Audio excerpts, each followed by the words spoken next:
St. Balikuddembe Senior Secondary School Kisoga lyerimu ku masomero ageerisiza enkuuli mu kuyisiza waggulu abayizi abaatula ebigezo bya UNEB ebya Senior 6 eby'omwaka 2020.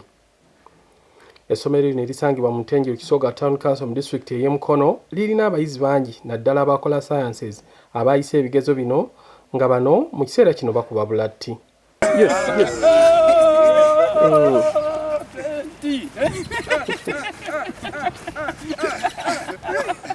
Abamu ku bayizi bano kuliko Akram Mulindwa eyakola PCB stroke submath nga yafunye obubonero 2, Peter Ssekamanya owa PCM stroke ICT nga naye yanokoddeyo obubonero 2, Aloysius Kamoga eyakola BCM stroke ICT ngono naye yafunye obubonero 2, Sako Kenneth Kiyaga owa BCM stroke ICT nga ye yafunye obubonero 19. Ssekamanya Aloysius nga mbadde nkola BCM ku St. Balikuddembe S.S Kisoga era nga nafunye 20 points kati okuddako kugenda ku Makerere University Musawo Medicine and Surgery. Ndiwe Butambala mu kabuga ke Kabasanda era omuzadde wange ye mwami Kamoga Lawrence makanika.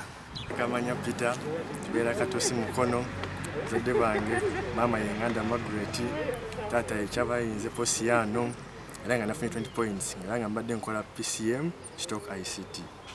Era pa now ena ku Makerere University Civil Engineering. Mbanyanze Mulindwa Akram Mulindwa Makindye Dange Munga Sumani Umange Natango Farida Mission PCB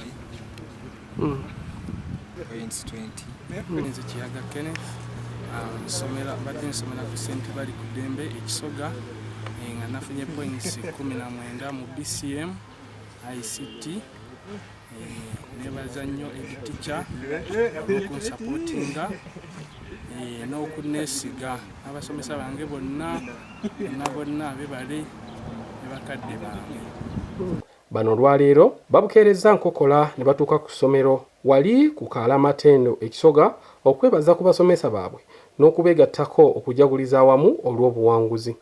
Bagamba nti bayizi bannaabwe abalala gye beevumira omuggalo ogwaleetebwa ekirwadde kya COVID-19 olw'amasomero gonna gaggalwewo abayizi baddeeka nga mu kiseera kino bannayuganda bangi bakyekokkola bo baali mu kulya bitabo ng'enjogera y'ennaku zino.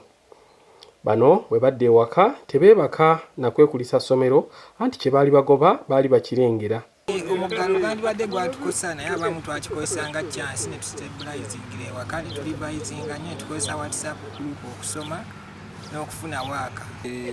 COVID to me was like a blessing in this case because like that period in Awumula nyamba like okukola some extra work mu subjects nga biology there is a research omungi nnyo kati like I went back and concentrated nenkola waka mungi nnyo mu area zali zintabanyamuka akatiniti ni abo biology. Nasobola ofuna mu biology which isn't somehow simple to many people. Okusoma bw'otu tubadde n'abasomesa abeewaayo nga batusomesa bulungi nga batuwa obudde bwabwe ate tubadde ne HM ali supportive tete aba facilitators ne batuyambamu ate bakola ne tukola ate era nga batusomesa. Bano beegattiddwako omukulu w'essomero Lydia Lukwago ne DOS muyita akulira ebyensoma mu kujaguza olw'obuwanguzi. Lukwago atubuulidde nti nabo ng'abasomesa amaanyi baagateekamu mangi mu kiseera ng'abayizi bano bazzeeyo eka. Abaana baffe twagala okwebaza Katonda nti abaana baffe bayitidde ddala waggulu ate nga bayitidde ddala mu masomo aga science era tulina ba doctors tulina ba engineers be bayise bafunye points 20 twafunye abaana 3 abafunye 19 babadde abaana 3 n'abalala bagenze bayita nga bamujja okulaba naye nga ekyatuyamba ennyo okukola discipline y'abaana abo yali nnungi nnyo. Tulina abasomesa bali committed and hard working n'abaana abo bennyini bali committed nga kye baagala nga buli kimu bakyagala.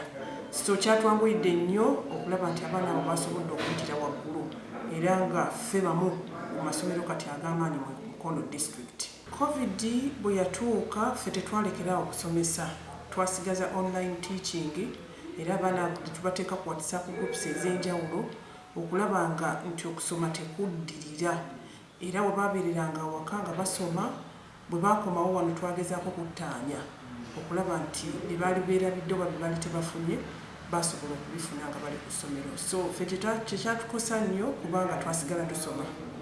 Ono agamba nti tebakomye kuno. Ssentebe Balikuddembe Kisoga eyayatiikirira ennyo mu kulya mu ndago mu myaka egy'ekyenda bafunvubidde okugizza ku mmaapu nga ku mulundi guno olugendo bakutte lwa byanjigiriza.